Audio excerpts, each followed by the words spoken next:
There's something I want to speak about today that I have observed for years, and it's actually very personal. There's a silent suffering. When I was earlier in business, I really believed that people who were very successful must also feel deeply confident inside.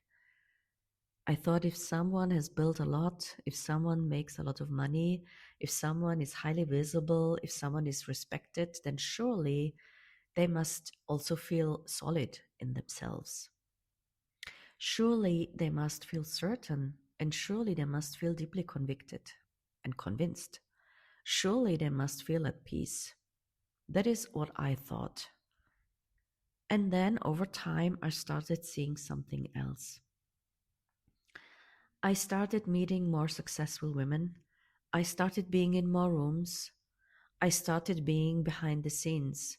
In fact, I have been in lots of millionaire 7-figure rooms in the last years. And I realized that is often not true at all. Some of the most successful women, or also men, still doubt themselves. They still feel fear. They still second guess. They still feel a gap between the success they have built and how anchored they actually feel inside. First, that surprised me because from the outside, it looked as if success would naturally create inner certainty, but it does not. At least not automatically. Then, of course, I heard what many people say. They say, yes, oh yeah, I still have the imposter syndrome, even if I'm a multimillionaire, even if I'm 8 figures. And they take it as something, yeah, this makes them more human, nicer. And it's normal. And that is just how it is. Everyone has doubts. Everyone feels this. Just keep going. And for some time, I also accepted that explanation. But something in me was not satisfied with it because, yes, maybe it's common, but it doesn't mean it's healthy. It does not mean it should stay that way.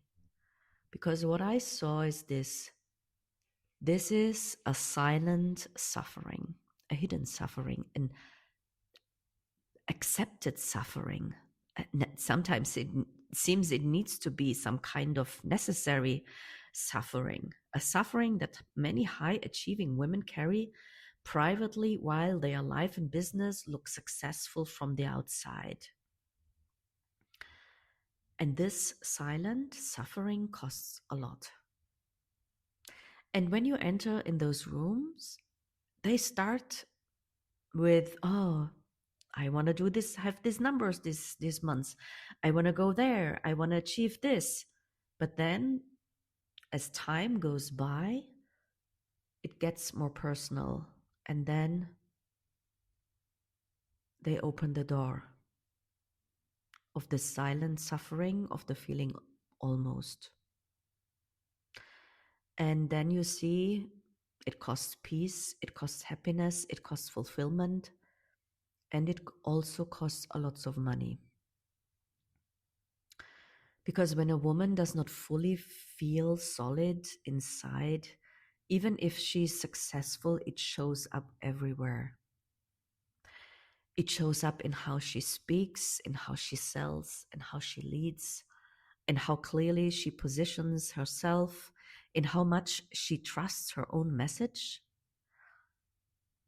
how much she shows, how much she's visible, how much she shows her uniqueness, your bigness, how cleanly she makes decisions, how deeply she lets herself be seen.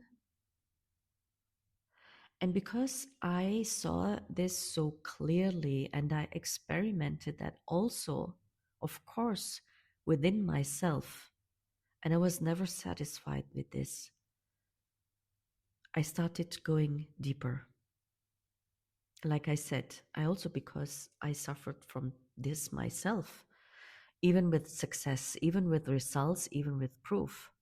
I know what it is like when the outside says one thing, but inside something still does not feel fully landed.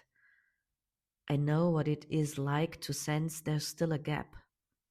I do it, but I'm still not there. This is exhausting. It costs you lots of power. And I know how easy it is to try to solve the gap in the wrong places. You think maybe you need more strategy, more structure, more offers, more team, more automation, more growth. Or free yourself, simply be more you. All this kind of stuff. And yes, of course, everything matters in business. Structure is important, scaling in the technical way, in the, let's say, mental way is important, business architecture is important. A business needs those things to function long term. But they do not solve this deeper suffering because the real issue is usually not a lack of success. And this was one of the biggest things I understood. It is never really about needing more success. That is not the true problem. Success alone does not create inner solidity. Success alone does not create grounded certainty. And success alone does not create conviction. And also not happiness and fulfillment. And once I saw that, I could no longer unsee it because so many women are building more and more on top of something that still does not feel fully true underneath. The business works, but it does not fully feel like them. The message works, but it does not fully say what they really mean. The brand works, but it still feels slightly borrowed, adjusted, and filtered and managed. And that is why it feels so heavy. They are not doing badly. They are doesn't mean they are not brilliant. It doesn't mean they are not capable. It's just something still does not fully feel theirs.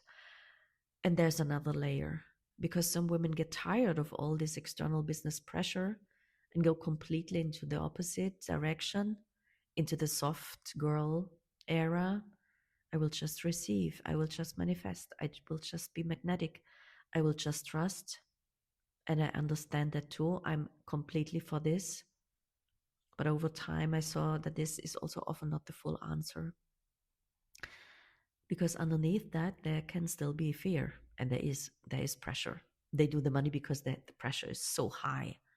I know examples. There's still avoidance, still performance, just another form. So I kept asking myself, what is actually missing here? What is the real thing that closes the gap? What is the real thing that creates peace, fulfillment, and a clean success? And the answer I found was this: it's soul led conviction, not performance, not hardness, not push, not proving. I mean that deep inner knowing, that grounded certainty, that clean authority that comes from within, the kind of conviction that does not need to constantly perform certainty because it is rooted in truth.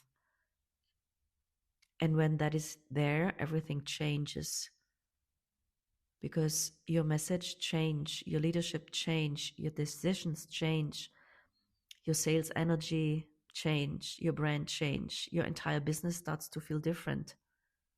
Because now success is no longer sitting on top of inner instability. Now it's anchored. Now it belongs to you. Now it's not only visible from the outside, now it is felt from the inside. That's coherence. And that is what creates another level of peace, another level of fulfillment. And yes, another level of money too. Because silent suffering is expensive. It is expensive emotionally, energetically, and financially. It slows decisions down. It weakens your messaging. It creates hesitation where there should be clean movement. And it keeps women in almost when they could be in full authority. That is why I went so deep into this work. And that is why I created the 7 codes of soul design. That is why I created the conviction code, because I wanted to understand what truly creates a convicted brand, what creates real authority, what helps a woman build from her actional core instead of from a layer that only works. And this is exactly why the mission exists. The mission is for the woman who already has something beautiful, a mission, wisdom, results, depth. But she knows there's another level, a level where her brand feels fully hers, where her message is deeply landed, and where her authority is clean, where her business is not just successful but anchored and coherent. Inside the mission, this is the work. We close the gap between who you truly are and what your business is currently built on, between the success you already have and the deeper certainty that is still asking to be embodied, between almost and fully landed. So if you know this silent suffering, if you know what it is like to have success and still feel that something is not fully there, if you're ready for peace, fulfillment, and the highest level of scaling and more success than ever, then the mission is for you. Because the highest way of scaling is not more pressure. It is not birth strategy. It's not vague softness. It's soul-led conviction. And once that lands, everything lands differently.